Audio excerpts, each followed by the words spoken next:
petites étoiles, j'espère que vous allez bien. On se retrouve pour la traditionnelle vidéo 12 livres, 12 mois, 12 copines. Mais avant de commencer cette vidéo, je vous souhaite une très belle année 2026. Je vous souhaite vraiment beaucoup de réussite, de bonheur, d'amour et tout le positif possible. Et je reviens donc enfin pour vous faire des vidéos. C'est vrai, j'ai fait un petit temps d'arrêt à la fois pour les cours parce que mentalement c'était un peu complexe.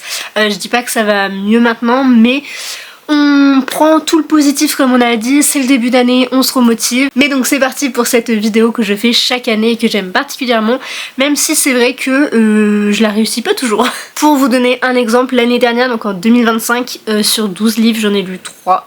C'est très peu, dont en plus il y en a un, c'était une BD. C'est clairement pas une année où j'ai réussi le challenge, comparé à 2024 où j'en avais lu 5, ce qui est quand même pas mal hein, sur 12 mois, enfin sur 12 livres du coup, c'était plutôt bien. Bref, je vais pas vous le dire pour chaque année, mais je recense depuis 2021 les livres que j'ai juste loupé 2022, je ne sais pas où il est passé, et j'ai 2023, 2024, 2025, et donc là 2026 qui m'attend, et cette année encore une fois on m'a sorti des énormes pavasses, vous allez voir. Plus je voyais les titres, plus je me disais oulala, ça fait peur. Et d'ailleurs cette année il y a une petite spécificité puisque en fait j'ai pas bien calculé mon coût et je me retrouve avec 13 livres au lieu de 12, mais c'est pas grave, je me dis que ça me fait peut-être une chance de plus de le réussir. Du coup l'objectif c'est certes de lire les 13, mais si j'en lis 12, même 10, je serais contente. Commençons par le premier que j'attrape qui est Rosace et Dragon, écrit par Yelena, édité chez Slalom, qui me tente atrocement depuis sa sortie. Je n'ai pas pu encore une fois à cause des cours, mais je vais pas vous le dire à chaque fois, mais j'aime énormément cette autrice qui a donc écrit Persona, dont les 2 premiers tomes sont édités chez Hachette Roman et qui ont été d'immenses coups de cœur. En fait vraiment je fais une propagande pour que tout le monde les lise et j'ai reçu dernièrement le tome 3 et le tome 4. Donc j'ai 3 livres de cette autrice dans ma palle, il serait temps d'y remédier. C'est donc ma copine Sarah qui me l'a sélectionné et je la remercie parce que je sais plus ou moins de sources sûres, qui sera lu au premier trimestre de 2026. Je préfère prendre large et dire premier trimestre, comme ça j'ai un peu de temps, mais dans l'idée j'aimerais quand même le lire potentiellement en février. J'ai aussi demandé à mon copain de m'en choisir un, on va pas se mentir, il s'est pas vraiment foulé, il m'a dit le dernier, celui qui est tout en bas, j'ai fait ok, et c'est un de ceux que j'ai ajouté juste avant de lui demander. En gros ce qui s'est passé c'est que des fois j'achète des livres ou je reçois des livres et c'est très rare, mais j'oublie de les noter sur ma note puisque ma palle se trouve sur ma note. Je sais pas pourquoi, je me sers énormément de notes. Et en fait je venais vraiment de l'ajouter juste avant de lui demander et il a regardé, il a dit bah le dernier. Donc c'était celui-ci, aka une énorme pavasse qui est All of Us Villains, donc le tome 2 qui conclura donc une duologie écrite par Amanda Foody et C.L. Herman, édité chez Milan. En soi c'est pas plus mal parce que je crois que ça fait au moins 2 ans maintenant que j'ai lu le premier tome et du coup j'ai l'impression qu'il s'efface petit à petit dans ma tête. En plus, comme je suis une personne très bien organisée, je n'ai pas écrit ma chronique, ou du moins je ne l'ai pas publiée, donc faudrait que je la cherche si je l'ai écrit, mais je ne suis même pas sûre de ça. En fait je me souviens avoir adoré et d'avoir aimé certains personnages dont je me souviens globalement pas leur histoire, mais je me souviens de quelques éléments mais pas de tout et ça me peine un peu de me dire que c'est pas ultra frais dans ma tête, donc je ne le relirai pas le premier parce qu'il est vraiment gros, mais j'ai adoré hein, mais je pense que je le relirai pas quand même. Mais donc c'est aussi pour ça que je me dis il faut vraiment que je lise cette année pour pas que ce soit encore une saga que je laisse tomber ou du moins que je ne termine pas, ça me peinerait vraiment sachant que j'avais vraiment aimé le premier.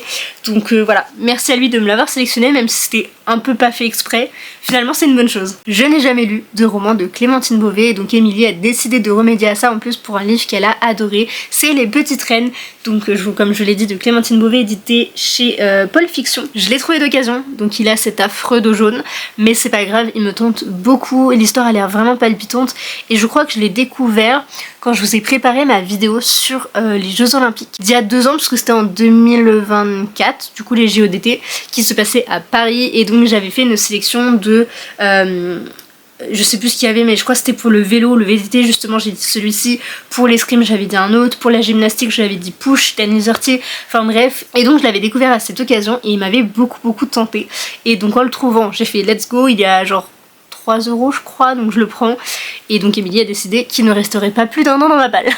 Je vous préviens que si je fais des mouvements bizarres c'est parce que je me suis bloqué le cou depuis hier, donc en fait tout le long je suis un peu bloquée, donc il y a certains mouvements que je peux faire et d'autres non et du coup je fais des c'est normal. Tant que je suis dans les romans de poche, ma copine Amy m'a sélectionné un Noël romantique en Laponie. Déjà ça ne m'étonne absolument pas puisque Noël et Laponie, bah ça rime avec Amy finalement. Donc comme elle s'appelle Amy, je m'appelle Amy, bref, c'est le mélange parfait.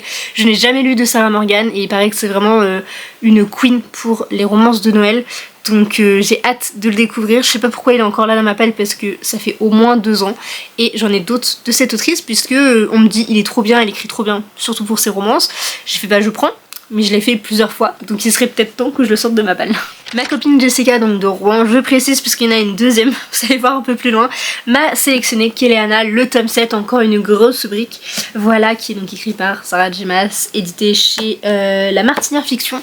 C'est donc le 5e tome de la saga, il y a 7 tomes plus le tome 0, et donc en 2025 j'ai carburé puisque à la base j'avais lu que le premier tome, donc en 2020 je crois, 2021, et en fait en 2025, faut que je m'y fasse, j'ai lu le 2, 3, 4 et le tome 0 et donc là il me reste le 5, 6 et 7 et d'ailleurs j'ai appris qu'on pouvait lire donc le tome 5 en tandem avec le tome 6, donc lire 2 tomes d'un coup.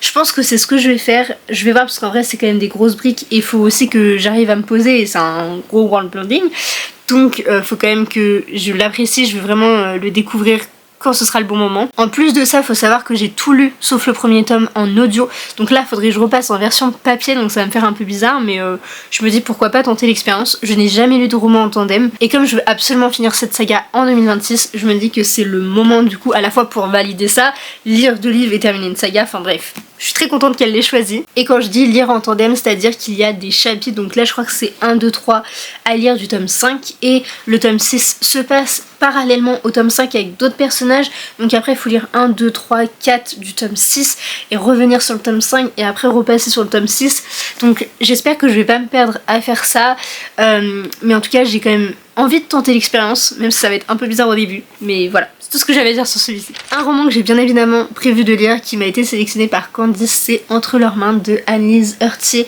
que j'ai pu rencontrer à Montreuil, donc j'ai eu ma patette dédicace, et je vous le montre parce qu'elle met des petits stickers, c'est trop mignon, en plus d'écrire super bien, à la fois pendant la dédicace, enfin quand elle écrit, et ses romans, puisque je vous l'ai dit un peu plus tôt, j'ai du push de cette autrice et donc là elle a sorti celui-ci donc en 2025 et il me tente vraiment, même s'il me fait un peu peur j'avoue par rapport à tout ce qui va être abordé, mais j'adore ce genre de romans qui viennent justement pour dénoncer.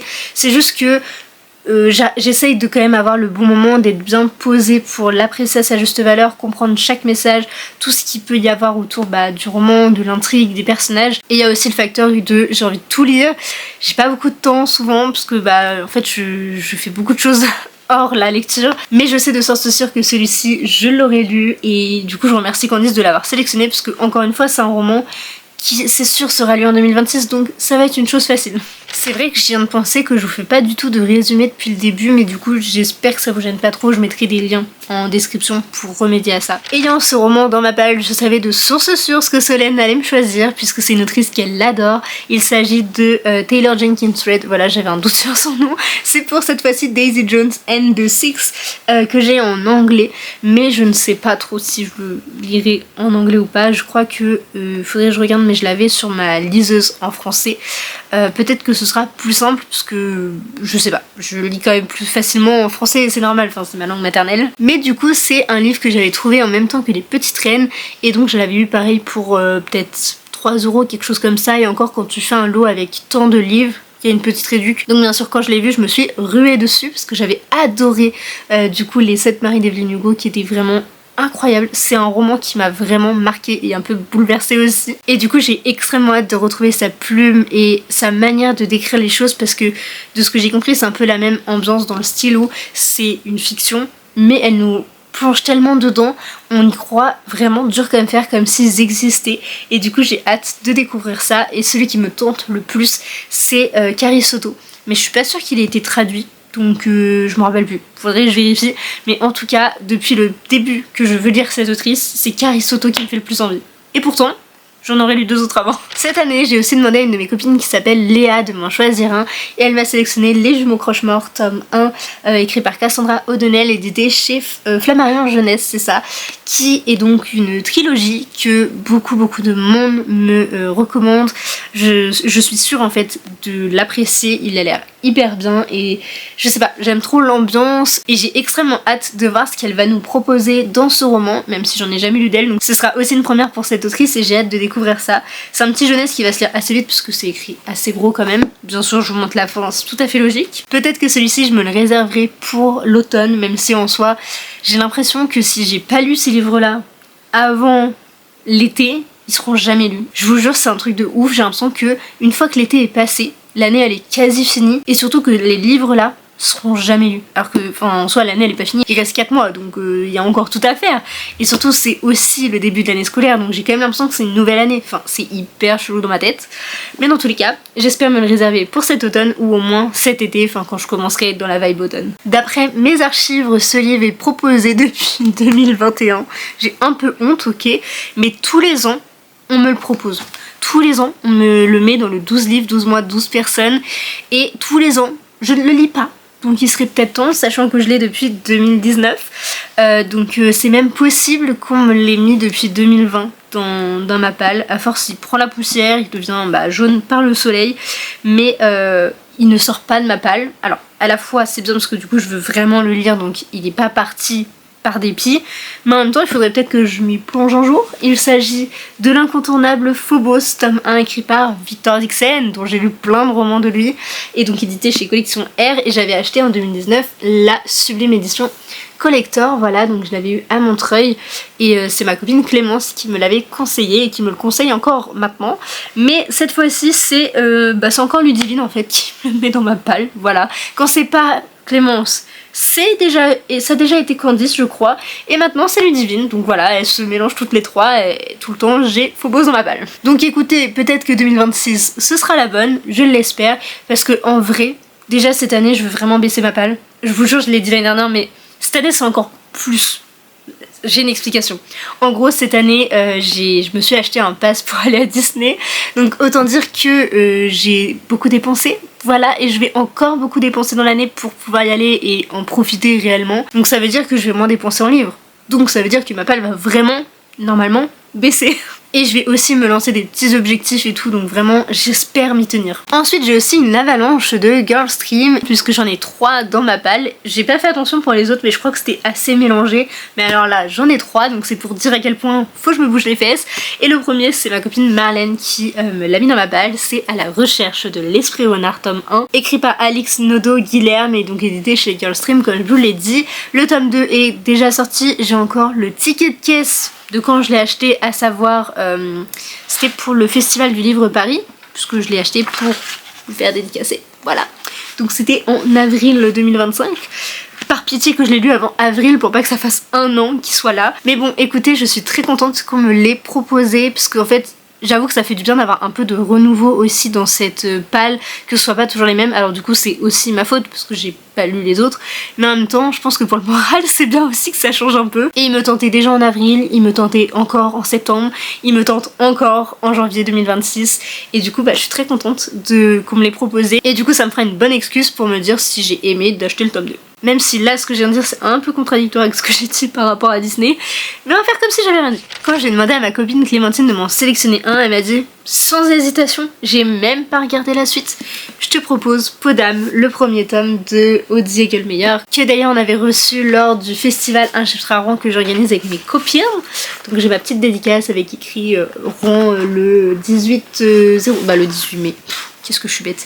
Et elle m'a écrit merci pour la belle initiative à Rouen, etc. etc. Enfin après c'est un petit peu plus personnel, mais voilà, je suis trop contente de l'avoir reçue déjà, parce qu'elle est hyper gentille et elle est aussi hyper belle. Bref, ça c'était une petite aparté.